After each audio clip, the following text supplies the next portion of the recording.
The Cell is a 2000 science fiction psychological horror film directed by Tarsem Singh, starring Jennifer Lopez, Vince Vaughn, and Vincent D'Onofrio. Can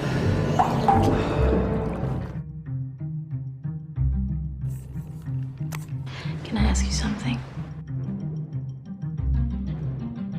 Have you ever heard of Wayland's infraction?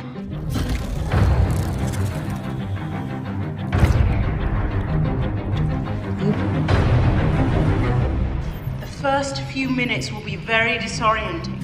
Remember to stay calm and focused. Instincts play a very important part here, so trust and remember, it's not real.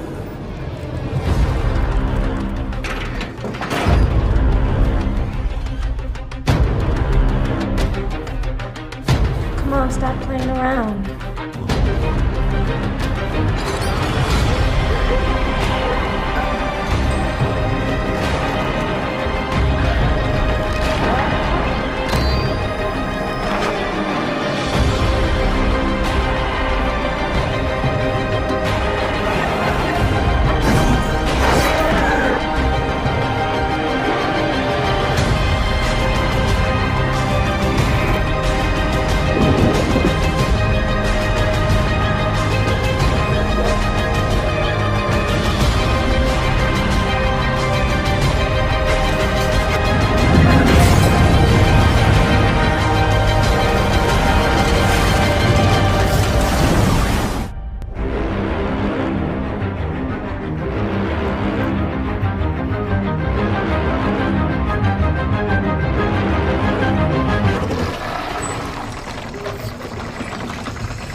Welcome back to the Cult of Films. I'm John, the host. I am joined by my two virtual friends. That is Coleman Yeti and Johnny Mulligans. Thank you both for making this dangerous trek into a serial killer's mind with me. I think we just need to jump right into well, first off, I just want to say whether I don't want to show my hand too early.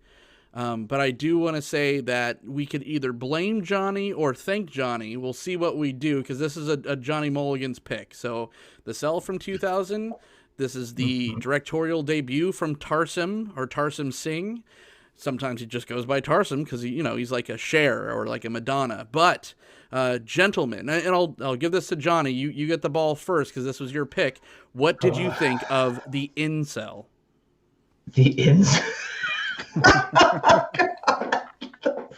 All right, so let me just kind of lay some groundwork here. I first saw this movie in 2003, and I guess the things that really stuck with me were the landscape, the backdrops, a lot of the visual stuff really like caught me. That piqued my interest. I was interested in that, and I remembered the broad brush what the storyline was about. But this is one of those rare occasions, if there's ever a trigger warning for a movie, I'd put it on this one. And not Neon Demon? You put it on this one? No, this one because there are depictions. I'm going to just, I'll lead off with this. Depictions of various types of abuse. And if that kind of stuff, like, if you're not into that, you can shut this off right now, move on to the next episode. But honestly, there's some disturbing concepts and events that take place in this movie that are portrayed as like, just going back through, I realized I buried this movie deep in my subconscious and did not remember a lot of these details, because I remembered all like the neat landscapes and stuff, but I did not remember the gritty, like really raw context of what the story was about. So you definitely need to. And I don't think the trailer, this isn't one of those trailers where you can watch it and have like a real clear picture of what you're walking into. You could get blindsided by this. So it's a psychological thriller. It's depicting, like, this director is trying to show us the inside of a serial killer's head, literally. And honestly, the actor who plays, was it Vincent? Wilson not Fisk. Vince Vaughn. He's the Kingpin. Yeah, he was Private Pile in Full Metal Jacket. He is Kingpin. If you need an actor to play disturbing stuff, this guy's he's in your wheelhouse. He did a great job with that. He plays a serial killer who has experienced extreme trauma in his life, goes to extreme lengths to do horrible things to these women before he kills them, and then he goes into this coma state because of a mental condition. So ultimately, I guess we're in spoiler alert now, they need to go to Jennifer Lopez's character, who is a social worker who uses a technology to insert herself into a patient's consciousness. And that's where we get into the really weird stuff, because then we start seeing all of this imaginary things that look like something out of a late 90s hard rock music video.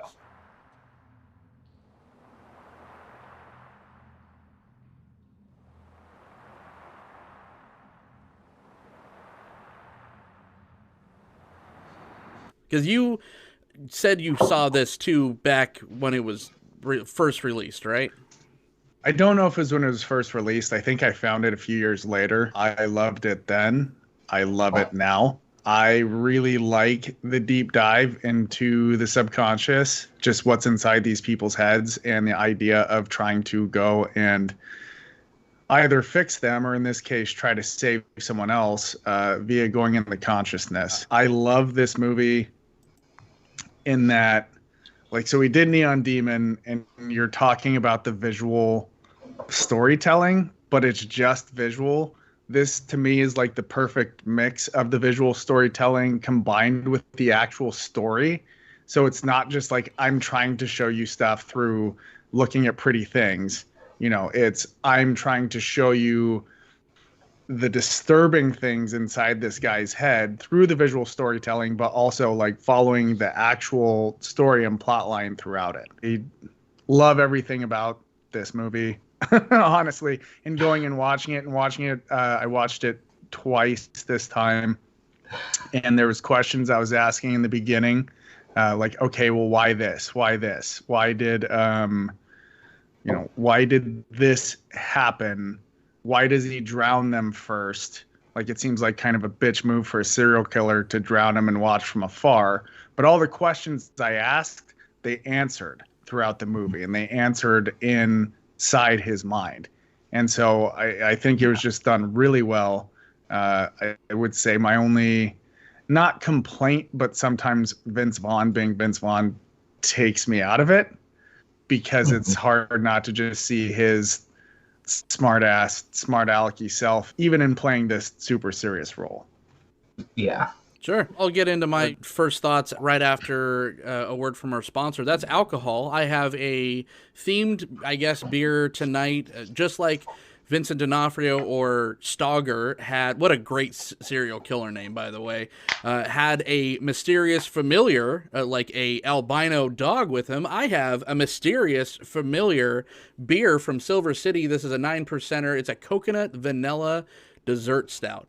This thing drinks like motor oil. It's just thick, like soup. It like barely has any head to it. It's already like, if you don't like coconut, fucking like move to a different state, because it just like as soon as you crack it open, your whole house smells like the inside of a coconut's asshole, in the best way, in the best possible way, gentlemen. So sounds amazing. And Coleman, do you have a sponsor tonight? I do have a sponsor. It's Reuben's local brewery, Bits and Bobs. The original idea behind this is they just have like leftover pieces of hops and whatnot that they turned into this beer that is so smooth and floral and delicious. So yeah, Reuben's. The polar opposite of my beer, Johnny. Yeah. That's it. Does that beer like change up over time as they every year it changes? Have, like, yeah. Really? Yeah. That's awesome. But it's always really delicious. Oh yeah. Yeah, it's kind of like Fremont's Head Full of Dynamite series. I kind of equate it to, right?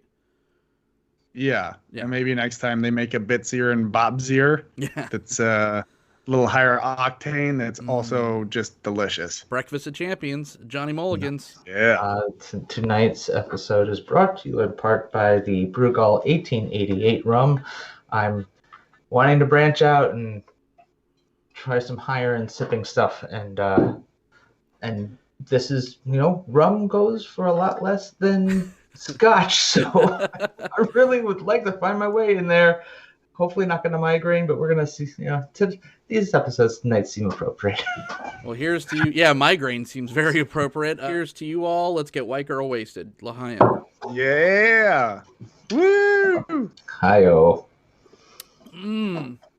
It's like the air freshener in a strip club. It's wonderful. All right. My initial thoughts on The Cell. Like you guys said, I watched this. This was one of my Blockbuster specials because I was in my junior year of high school. I was working at Blockbuster Video. This was one of my one of 5 free rentals that I got to take home because I mean that's basically what they paid you in. They paid you in VHS rentals. They didn't pay you in any real money. But I mean I owe everything, my love for film to that job. That like 6 months I worked at Blockbuster Video, I probably watched more film than I ever have in my entire life. And this was one of them. This was one of those movies kind of like a Fight Club or a Seven or a Requiem for a Dream, where I was just like, holy shit, this is something different. This isn't a Liar Liar, or this isn't, a Spielberg film. This isn't like the Titanic or something like that, where this was like, this has a little bit more substance to it. It has something to chew on. It has, things going on all around you, things in the background. And I touted this movie very highly back then. Now, with jaded eyes, seeing so many movies, I feel like this is a little bit more of like a case for like style versus substance. Tarsem Singh, he's obviously very involved, and he very much with the visuals, and he very much wanted to make sure that those were on point. And for the year 2000, I think he did the best he could. And we'll kind of get into more of that later, of what kind of effects held up and what didn't. But I think that his attention to detail, as far as just like what you're looking at, just like the sheer eye-gasmness of it, I think he achieved. He came from a music video directing background. So he did like REM's Losing My Religion, which is a great music video. For anyone super old like us, you probably remember that. If you're under 30, you probably have no idea what an REM means. He also did like Hold On by In Vogue. I wish, now watching it, I wish this movie's storyline was 2% as interesting as the visuals I saw. I thought it was pretty dumb.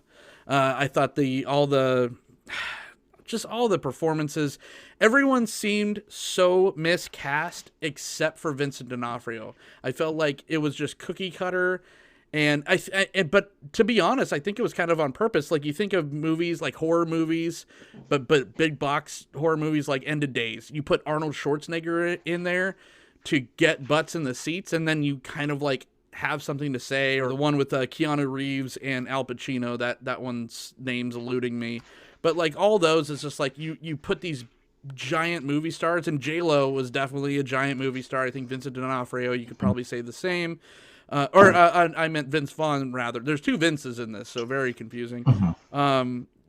This was meant for, it was an art piece but meant for a broader audience. That's why you shoved all these, big names in here. And what came out was kind of a half-baked cake for me. I can see that angle. I didn't think Vince Vaughn was the right one for the role. Vince Vaughn's role, I don't think he was the right one for that one. But now that I've gone through a number of movies on the show and watching things and like, binge watching Netflix and understanding what is good writing and what isn't good writing and having a better sense of that, I think there could have been a better casting for Jennifer Lopez's role. Not that she did the worst job, but I think they could have found somebody that I think could have fit that better. So, like, yes, that was the star power they needed. But you look at the cast; these are not slouch actors, even playing the supporting roles here. You watch this movie, and there's like a half a dozen people, and like, oh my god, I've seen them in all these other things. Like, you've seen them in TV shows, you've seen them in other movies. One of the detectives, he was the brother-in-law detective in Breaking Bad. You've got the consummate, beat cop or like beat detective. Yeah. What was it? James Gammon's been in like hundreds of things in his lifetime, and you see him all over the place. He was in Cabin Boy, Yeah, he was. That kind of stuff. So it's That not they means didn't I have- kissed a girl. It's not that they didn't have access to the talent. It's like the people were there. It's just like I think there could have been better fits for some of the roles in this. Yeah. I think I guess having gone through it and watched it again, I think the biggest plot hole in the entire movie is once Vince Vaughn's character also goes into the killer's mind to save Jennifer Lopez's character. He sees the symbol and makes the connection to the piece of equipment they found in his basement, the killer's basement. I'm like, wait a minute. So you mean to tell me they didn't call the manufacturer first thing to figure out where it came from? And Right, when they saw it at the beginning. That and is the very whole, true. The whole premise of this entire movie is blown out of the water because all they needed to do was make a phone call and be like, "Oh, we can connect some dots here. That's okay, J-Lo. We don't. You're good. We don't need you." Because this was like Coleman's like convenient thing, like you say, "Thank you for smoking," where Rob Lowe's just like, "Good thing we added Line of dialogue. Yeah, the line of dialogue. But that's what this entire movie was a line of dialogue where it was just like, okay, well, we're going to set it up to where it's a pressure cooker. We have to find this girl. So everyone is constantly in a panic. So you get to throw out all of it. But that's the excuse to throw out all the movie logic or to accept all the movie logic. Because they're just like, think about, like, we can't even get, like, COVID relief from like senators and shit, but Vince Vaughn, this untrained FBI agent, has the okay, doesn't have to go through any like bureaucracy or red tape to go fucking get hooked up to this thing that like only these very specific like 2 in the entire world doctors are qualified to do, and they're just like, hook them up, fuck it, like get them in there. Like, it's just, but that's the entire movie where it's just like no one is telling anyone no, and like they're constantly and Vince Vaughn he always looks tired in it, which is funny because he's the one that's like pushing the clock. Jesus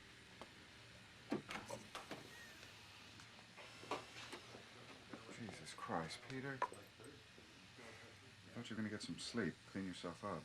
Anytime anyone's just like, oh fuck, we better like pump the brakes on this, he's like, no, the girl's gonna die. It's like there's like fucking 40 dead girls already. It's like, why is this one so special? But yeah, I liked that just that like fire that's like lit under this movie's ass to just constantly go, because you just have no time to worry about it. It's like, oh wait a minute, that probably wouldn't work in the real world. And Vincent D'Onofrio is just like, I have a giant cape that looks like lunch meat. And it's like, oh look, that's pretty. So I think maybe part of the reason I like this movie so much is I like all of the inside the mind stuff. Yes. I like the fact that there's 3 very specific characters within his mind that are the serial killer. I like that they show where it comes from. Yeah, that they show the abuse and where all of that comes from. And there was something I caught my second time around where, J-Lo was asking Vince Vaughn's character in the real world, if he really believes that someone could go through far more abuse than this other, killer that they were talking about and make it out.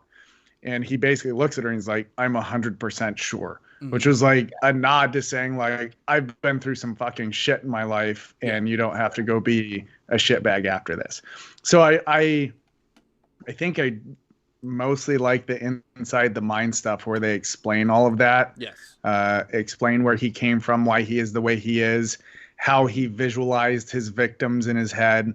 At the beginning, I'm asking, why are they drowning them? Oh, because he turns them into puppets. And in his head, he's got these like marionettes and crazy puppets going on all over the place. And the visuals really represent like who this monster character that he's become that resides within him, who that has like, who it manifests in his brain and who he is in his brain. It's this big, idealized version of himself. And so I really like all of that. I like J-Lo's performance, particularly when she's inside. I think when she's sitting on the bed, when he's like got her collared and she's basically his, that little smirk she has on her face and looking up is just perfect. Down pretty sad. That was really creepy. You just like when she was bending over to get milk with no pants on, Coleman. You dirty. Yeah, well, I also I also like that they can put her in a bodysuit that looks like she came out of one of those Body Worlds exhibits, and she still looks good. Yeah. You know, where they take all their skin off because they're plasticized, and you just see their muscles and stuff. Yeah. Yeah, it was. I think there was a at least a non-zero percentage of motivation behind this film was to create some JLo cosplay for whatever reason, for the sake of doing it, because it's JLo. Although, why did they have to wrap them in Twizzlers to transport them into people's minds? You know what? That's the movie logic. You just gotta go with it. Just go with it. We don't have time to think about it. Just go. It's again, just put him in a muscle suit. Follow the dog. Follow the dog. Yeah.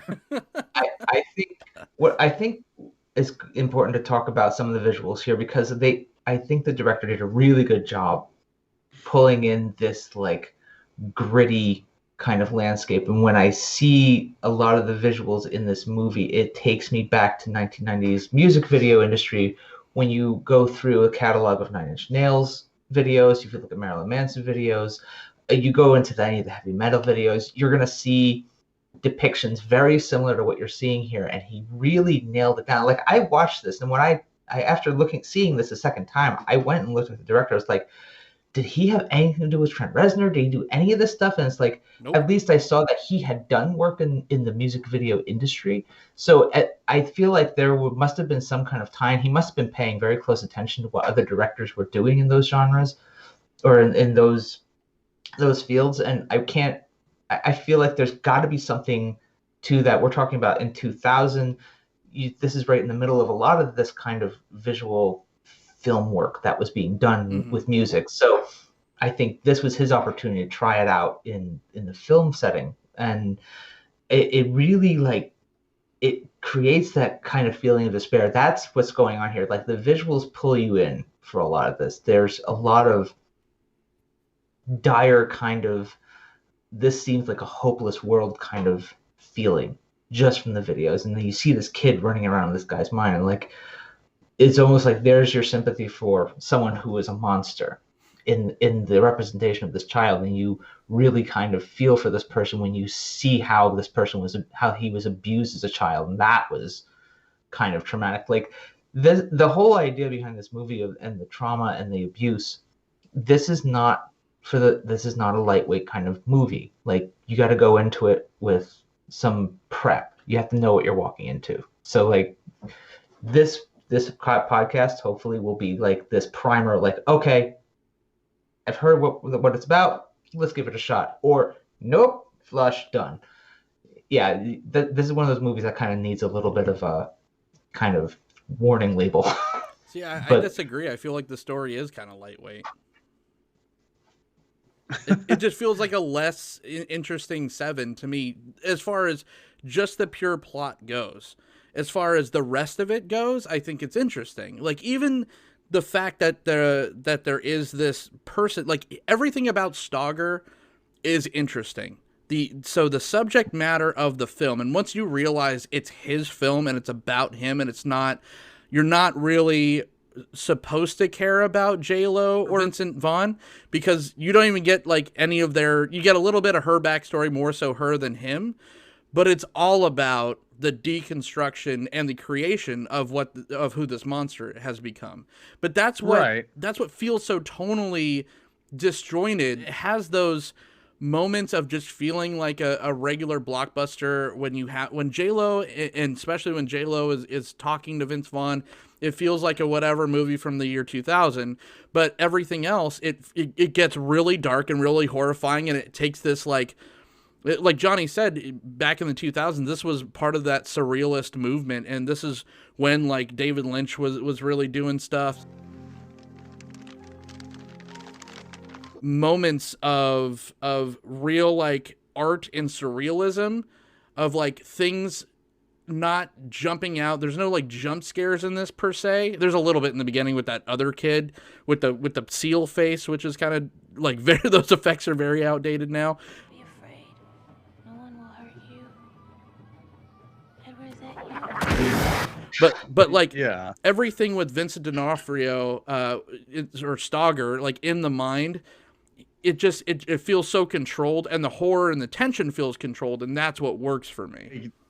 Johnny's point is more away from the actual plot of the movie, though, and more if you've ever undergone massive trauma in your life, this might be kind of triggering to you because it's real trauma shit that they go through. Yeah. Like that he's going through. It's real trauma shit that he's showing. And I think that's, correct me if I'm wrong. That's what it seemed like you were going, or where you were going. That's really where I'm not so much talking about plot points and whether it was the writing was on point. It was. I watch weird pervert shit all the time, so I'm so totally jaded. I'm dead inside as far as that goes, cinematically. So this was like going to Disneyland to me.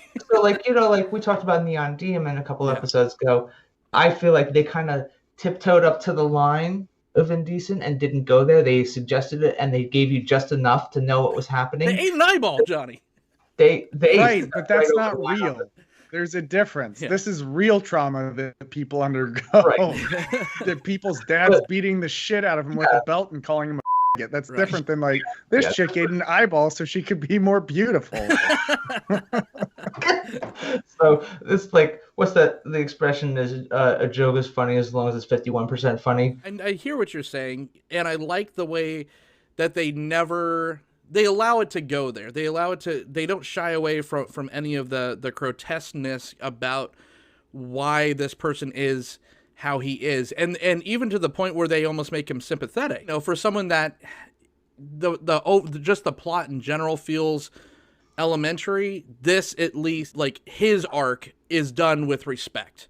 They made it to where he is an imposing figure that you have to take seriously constantly, but you also there's also something about him and reasons to why.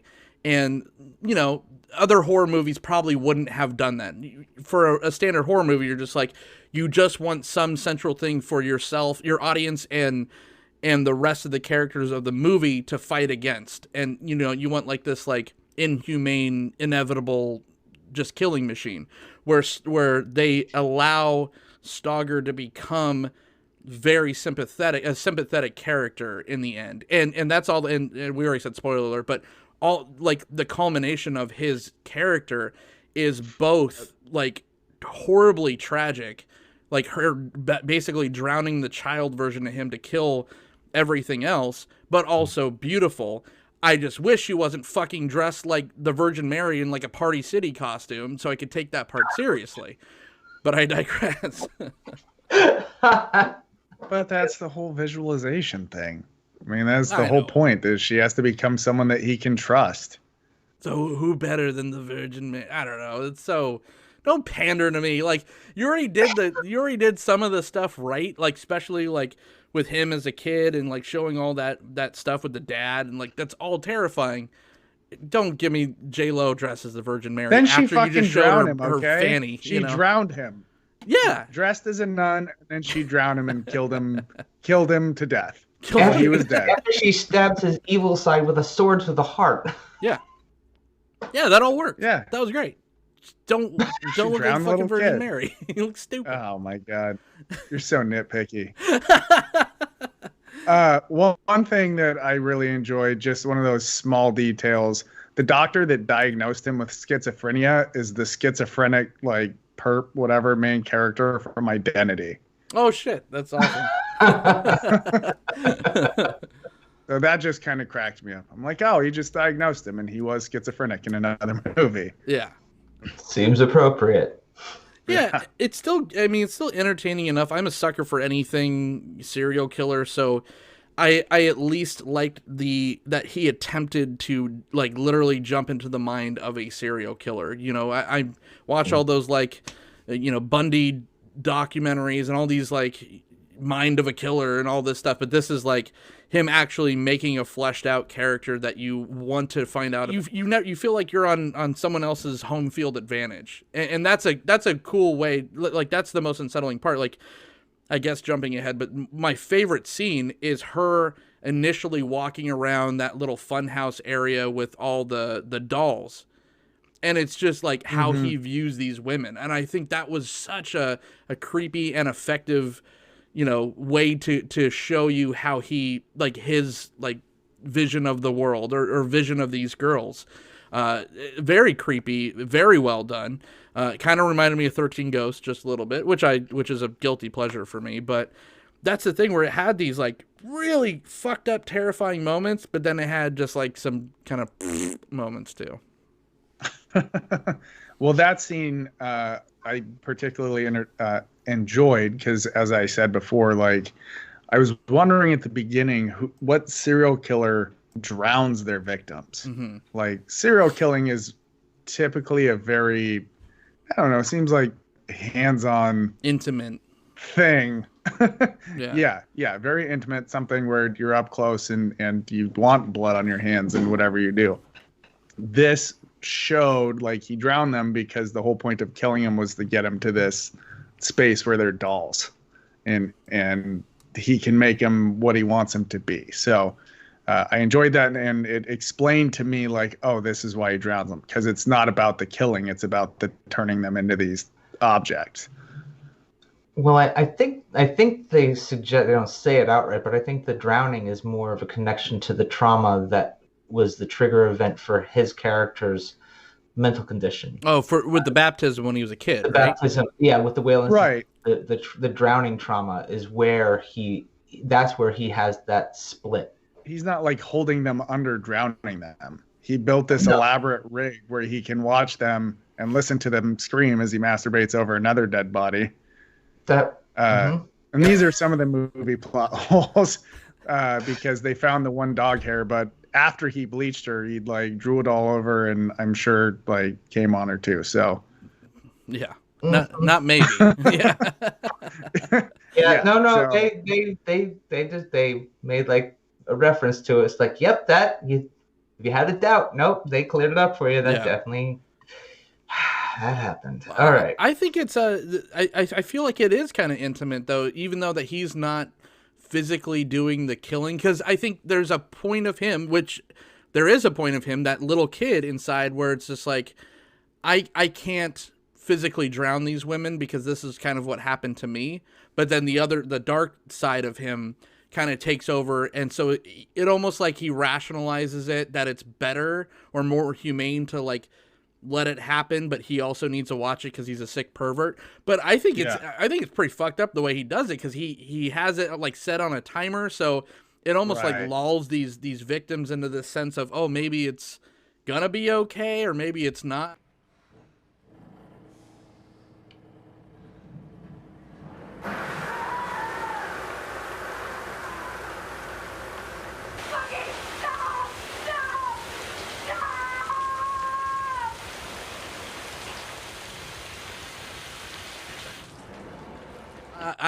All that was like super fascinating. If you took out Vincent D'Onofrio and if you took out Vince Vaughn and J-Lo out of this, I think it would have only been better for me. Like if you just took the money that you paid those two actors and you put it more into either visuals and you paid some other like indie actors or something, I think it would have been 10 times better. You're not wrong. I can see her coming from that. The rest of the movie was just very early 2000s cop, whatever, find them. But then I get it, all the mental health stuff and all of the, triggers is we referred to them as, just all that stuff was super interesting to me. And so that kind of kept me in the movie. And just getting back a little bit to the visuals, like I said, I think Tarsem did a great enough job, as well of a job as he could with the technology that was available in the 2000s, or literally 2000, where I think the technology hadn't caught up to his creative ambition, because there's that wormhole scene. I'll just call it the Space Odyssey 2001 scene. Literally breaks down into a Windows 95 screensaver. The special effects seem like something out of Lawnmower Man. Like seriously. Yeah.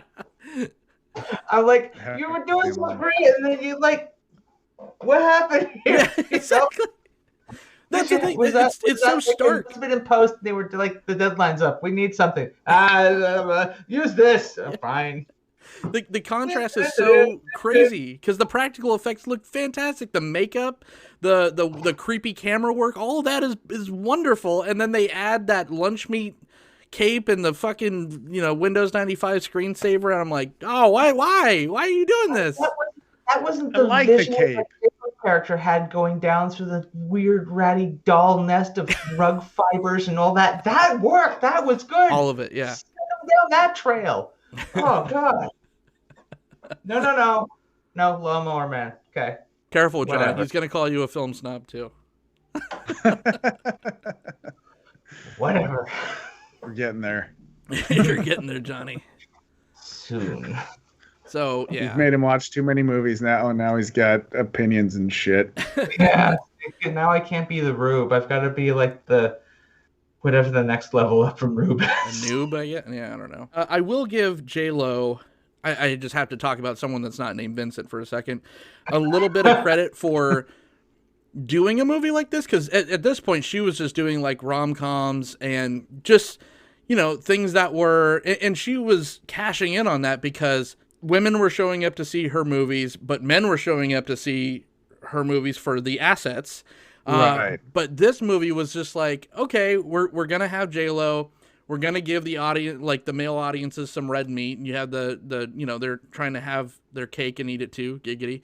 But it's just like, are we gonna take her? I wish he would have showed a little restraint with that, because it's like, okay, we get it. J-Lo has a fantastic body in the year 2000s, but if we're supposed to take her seriously as this doctor and this like person of consequence, then why just the fan servicey butt shots? Just because they had to get that in there, because they had J-Lo. It was in the contract. Yeah, she has that written in. You must show my butt at least one time and show the shape of how nice it is like 9 times throughout the movie. Yeah. It's one of those, I guess, unspoken obligatories. It's like, I'm a red-blooded American, fine. I get it. Like, it's very interesting, but it just felt so shocking in this movie. I'm just like, okay, we're doing it. Okay, no, we're not. It's just like, ugh. And that's the same thing with everything Vince Vaughn did. Even his, like, getting his guts ripped out, which is a cool looking scene. That set is spectacular. Yeah. But him silent screaming looks like I just like heard like his lines from Wedding Crashers in my head. Snap out of it. What, a hot older woman made you feel her cans? Why don't you try getting jacked off under the table in front of the whole damn family and have some real problems? Jackass. What were they like anyway? They look pretty good. Are they real? Are they built for speed or for comfort? What'd you do with them? Motorboat? You play the motorboat? You motorboating son of a bitch. You old sailor, you. Where is she? She's still in the house? I started laughing. Yeah, like I said, he kind of took me out of the movie in some places, and they could have just saved sexy J-Lo for when she was in his mind and his slave. And then it's it's appropriate then. That would totally you nailed it. Yeah. And that scene, I like that. I love that scene just because that was D'Onofrio's, like the albino king is there, and that he was just this. He's like squeakily mocking him as he's screaming. Is that real? Is that real? Oh my God! It's like that was so creepy. So good. Yeah. So good. This was when he was doing all those weirdo character roles, like he was the Edgar suit in Men in Black and Kingpin and Private Pile. Oh God, that was Vincent D'Onofrio back in the day. He was just a fucking weird creep. God, man, I gotta catch up on my D'Onofrio work. That's hilarious. Yeah, man. What a career he's had as a freaking weirdo. Yeah. Starting with Private. I don't know if it started with Private Pile, but that's the first time I saw him. That's the farthest back that I could think of would be Full Metal Jacket. Yeah. Full Metal Jacket. Yeah.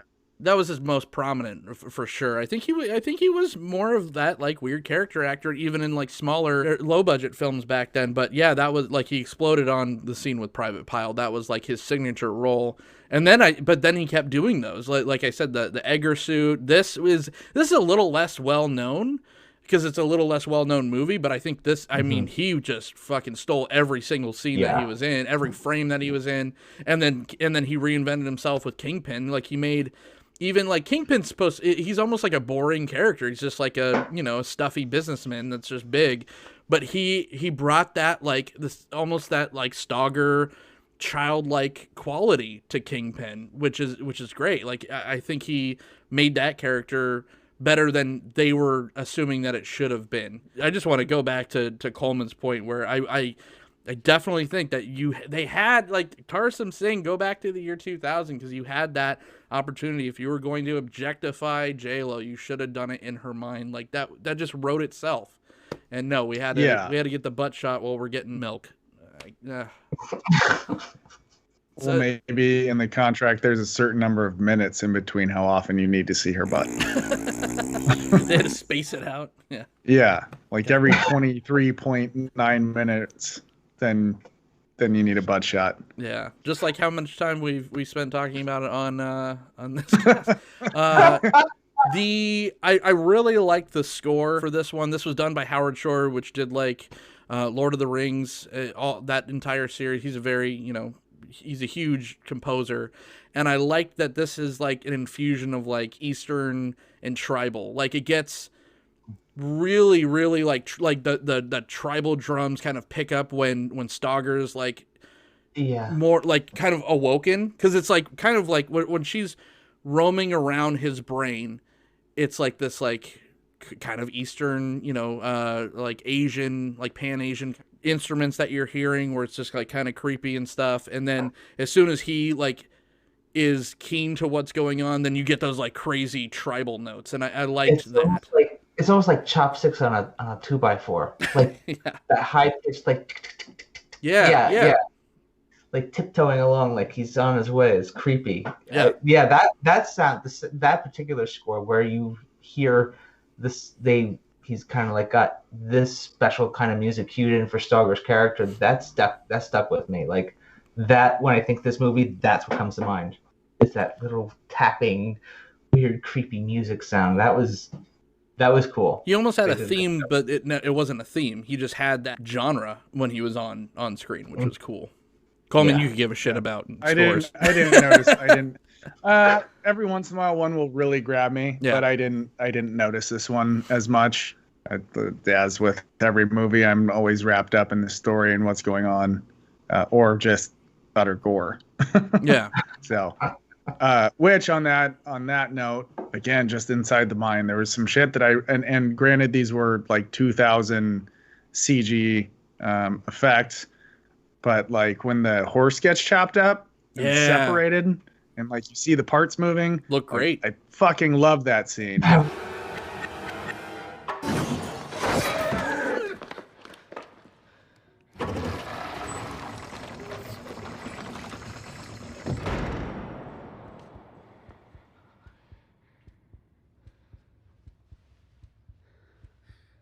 And the kid saves her because he knows what's going to happen, but he also knows it's like the bad man in his head that makes this shit happen. Yeah, that was one of those freaky deaky scenes. That just added to the pile. Did it very well. That's why, like, but then moments like the screensaver stuck out like a sore thumb, because I'm like, I know you know how to do this. Don't make me mad at you. That just made me think. It just made me think of like an acid trip or something. Right. Like, like he's starting to hallucinate, and I don't know. I guess I didn't judge those graphics as hard. It just made me think of like, oh, you're just starting to trip balls. Mm-hmm. Yeah. And that was your entrance into the other world. Yeah, and I would totally buy that if everything wasn't so like particularly placed. Like, okay, if we're slowly so you think of Vince Vaughn going into Stogger's brain for the first time. He has no idea how to do this. This is the first time that he's doing something like this, and it's in a expert level situation where he's already going in over his head. So yes, you get all those like trippy visuals, psychedelic things that your brain's just like kind of on acid. But then like how he lands. And he's like in a yellow shirt, and you have those three ladies perfectly like spaced out. It just looked like a David Lynch film. And I'm just like, okay, so that's what I'm saying, style over substance. It's just like if you want to sell me believability of a person with schizophrenia or whatever, then stick with that. Like some of it's just too clean. Then I don't know. It just seems too sterile. Too set up, too well placed. It just looked like Tarsem didn't have any, music video gigs for a while. So he's like, oh, I never got to use this set piece and I want to use this. And I'm like, this is cool. Like, everything's cool. It just doesn't all fit together. It's not cohesive. Yeah, I can see what you're saying. I think that as far as the like psychological side of it, they did put a lot of thought into it, and research into, what the inside of a serial killer's mind might look like, and just the abuse and everything else. Like, I think there was a lot of thought that went into all of that, and the way they connected all of the, abuses as a child into who he became and what he became. Yeah. Johnny, who is this movie for? Because I am having a hard time. I'm struggling to figure that out. All right, so this movie is, if you are a film nerd, if you're studying film, if you are really into the like production and conceptual parts of it, if you want to look at the visuals, this is a great movie. If you're looking for ideas and concepts for visual, this is a great benchmark to work with, because you have those music video influences coming in. You've got a lot of compelling visual art that comes through here. So that's one group that's going to be interested in this. If you're somebody who really wants to be pushed outside of your comfort zone with some disturbing concepts, this is totally for you. And if you're a D'Onofrio fan, you need to pick this one up. It's part of the highlight reel for sure. For all the faults that the movie has, we can nitpick it and be, movie geeks and get all complaining about different things. But if you're a fan of D'Onofrio and you want D'Onofrio creepy, this is it. You got to get in here and check this movie out, because he did he carried the movie. He really did it here. He did a great job portraying a serial killer, schizophrenic, crazy person. And it's got really specific markets. There's the reason it's probably not the most popular thing on IMDb. It's kind of declining in popularity. I think it just doesn't catch people, and younger generations might not be that into the weird freaky that they put on film here. But ultimately, if you're interested in that, and Black Mirror fans, if you are a Black Mirror fan that you like kind of seeing what people do with consciousness and going into other people's consciousness, this is a curiosity to maybe explore, assuming just no weird, disturbing stuff. Sure. Coleman, would you recommend it, and who do you think it's for, and who would you recommend it to, if you would? I would recommend it, not to everybody. Definitely people looking for the visual piece. And again, from what I said from the beginning, how the visual interacts with the story, at least when they're in the minds, because the visual and the story interact very well in the minds, even if the rest of the movie is a little chunky around it. Anyone really interested in serial killer stuff, obviously, after hearing all of this podcast, you should know that by now. It's done really well. We're all into it. Yeah. Even though this is a fictional character, it really does kind of show you where serial killers come from, like the type of abuse and the type of mental and physical and whatever abuse that creates that mindset. So I think that was done very well and very realistically. And if you're looking for some ideas on how to serial kill people, you might want to watch this too. I just wanted to still like this as much as I used to be totally honest. I don't know if I would really wholeheartedly recommend it. What I would recommend to do is to type in Vincent D'Onofrio The Cell scenes in YouTube, and that's pretty much that's the highlight reel right there. This is one of Vincent D'Onofrio's best performances by far, doing some of the creepiest shit in fantastic makeup, in fantastic costumes. The total spectrum of everything from he's doing a creepy kid thing to just sadist, sadistic, the whole spectrum, everything is on display that he performs, and it's great. But to sit through the entire film, I don't know if I'd still recommend doing that. This one, I feel like I've outgrown a little bit, at least in my opinion. But that is our thoughts on The Cell. Tell us down in the comments Once again, am I just being a complete film snob? Are you with Johnny and Coleman? This seems to be an ongoing theme lately, at least sometime, actually a lot of the time. So tell us how much of a schmuck I am. Like the video or thumbs down the video. Either way, it's interaction, baby. You can listen to us on podcast form on all your Spotifys and Stitchers and whatever else kinky shit the kids are into these days. Follow us on Twitter at The Cult of Films. Coleman, where can everyone find you? You can find me on Twitter and on Instagram at Coleman Yeti, and occasionally and just recently we did a video at the Cascade Backcountry YouTube channel. So yeah, go check that out. Go check it out, indeed. Johnny Mulligans, thank you once again. Thank you for this pick. You're welcome. You can find me kicking around here, the Cult of Films, and I exist on Twitter at J_Mulligans, and yeah, there it is. And there it is. I'm at John the Host. Thank you so much for joining us tonight. We will see you next time.